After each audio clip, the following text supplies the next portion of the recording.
No organization is responsible for the content of this video. All errors and omissions are the sole responsibility of myself, David Iverson.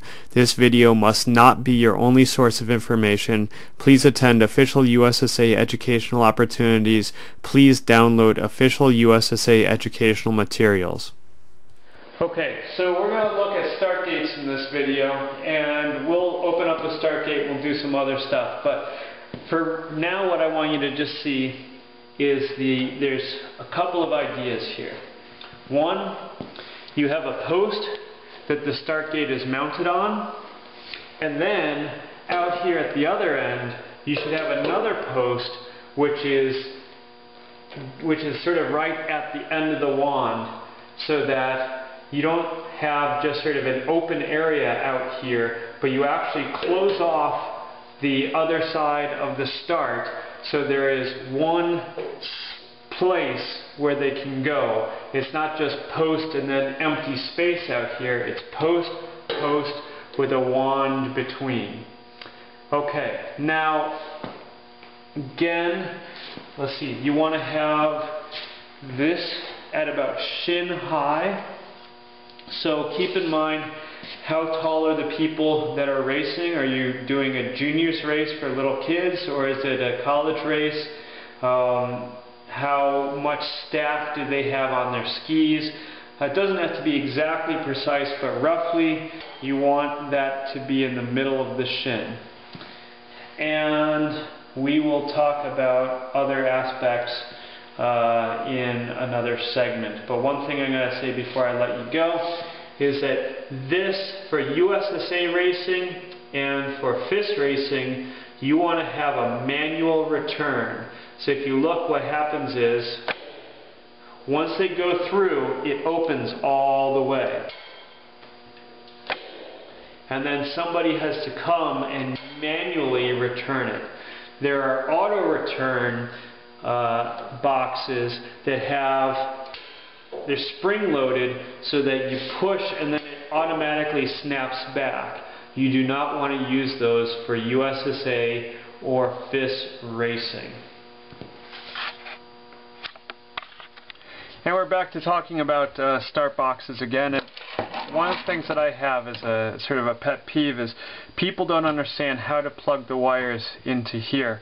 And I will have all the time that they'll be like, no, I hooked it up right. I hooked up red to green, and then I hooked up black to black. No. That's not how it goes. This is a pair, so red-black is a pair, and green-black is a pair. So suppose I'm taking my wires, and I got my wires from the mountain, and I've got, so this is one pair. So this is going to be a pair of wires, and they're both green. Well, I'm going to plug them in, one there, and one there, like that. Now my other pair of wires, I've got them color-coded yellow. So I got my yellow pair. So I can say, hey, which one's working, the yellow pair or the green pair? And so then I have one side is yellow there, and the other side is yellow there. So I've got my yellow pair is going red to black, and my green pair is going green to black. So this makes a pair, and that makes a pair. If I have my wires set up like this, I will get nothing. And I should probably show you that. I'll show you that in another video. Or another segment to this video. Now, if I have my wires coming from over here, so right now I got my wires coming from over here. So I plug in like this, and so now if we think this is up and this is down, right now I have this thing on the bottom. It doesn't matter whether this is on the bottom or whether it's on the top. All I care is that it's got to open downhill. That should be obvious to everybody. It's got to open downhill. So if I'm looking up the hill, as I'm looking up the hill, at my start box opening this way. Then if my main timing wire is on my left, I set it up like this. If my main timing wire is on my right, I set it up like that. So just something for you to think about. Now I'm going to open it up. On the back here, it's got some screws.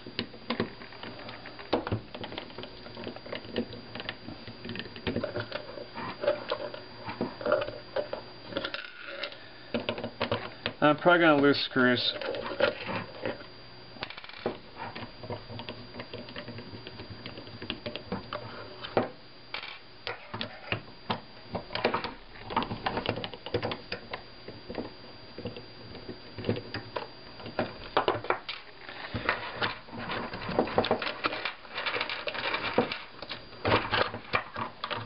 Okay, so now in this,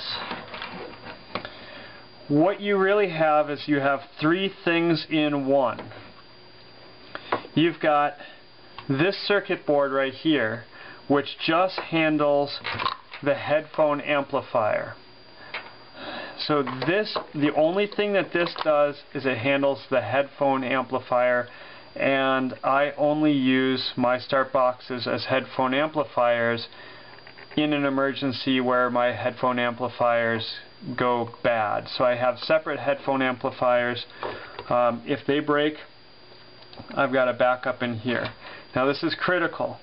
The battery in here only needs to be there to run the headphone amplifier. So if you're running headphones through the start box, you need a battery.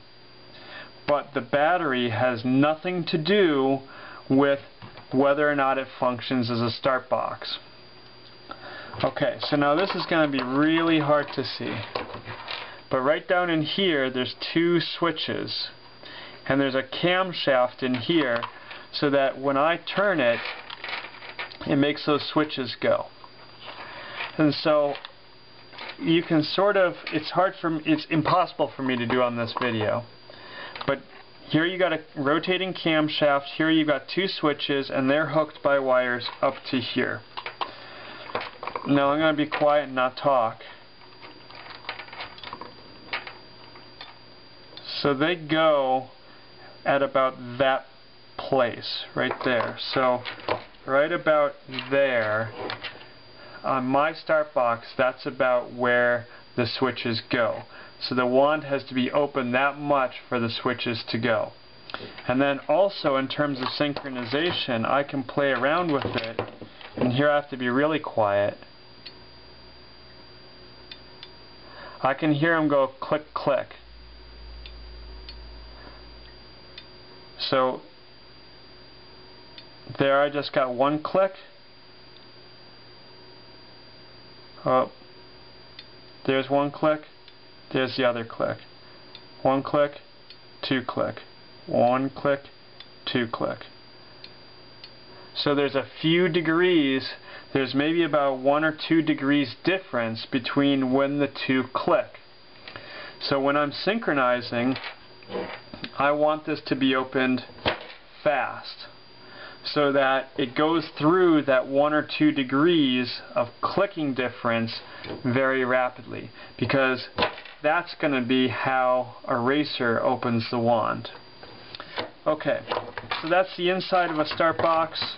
Headphone amplifier, battery for the headphone amplifier, which is not necessary if you're not using the headphone amplifier, camshaft with 2 switches, 2 outputs, and it's a manual return. And I'm going to show you in the next segment just what I'm talking about in terms of the wiring. Okay, so I'm going to take my wires, and I've got 2 yellow leads, and I'm going to plug them into my timey like this. And then I'm going to sort of shove that out of the way. I'm going to go to my start box. And I'm going to go, okay, right, red and green. Plug them into red and green. and I got a start. So okay, everything's great. I plugged them in and I got a start. So then I open the wand and I get nothing. Open the wand, I get nothing. Well, let's play with them. Well, okay, hang on, but I just got, like, when I'm plugging them in and out, I'm getting starts, so something must be working. No, no, no. The issue is, it's not red and green. It's red and black. If you plug them into red and black, now 3, 2, 1, there's a start. So red and black gives me a start. Green and black, green and black gives me a start. Black and black. Whoa, black and black actually gave me a start. Ah, so that, now I understand. Because I've run into this before. But I've never played around with it. Black and black will give you a start. Red and black will give you a start. Green and black will give you a start. But red and green will not give you a start. Watch this. Ah, so that's why now I'm learning. So making these videos, I'm learning some stuff. Because what I'm learning is I've had this maddening thing where people have set up my start and one pair is working and the other pair is not. And the reason why one pair is working is because they've got one pair set up like this, so it is working. They've got the other pair set up like this, so it's not working. So you get one pair working, but the other pair doesn't. Now I know why that happens. If you plug it in like this, that pair works. And if you plug it in like this, that pair works. So if you want to get one pair working and you want a whole lot of frustration, go black to black and red to green. If you want to get both pairs working and have no issues during the race, do red to black and green to black.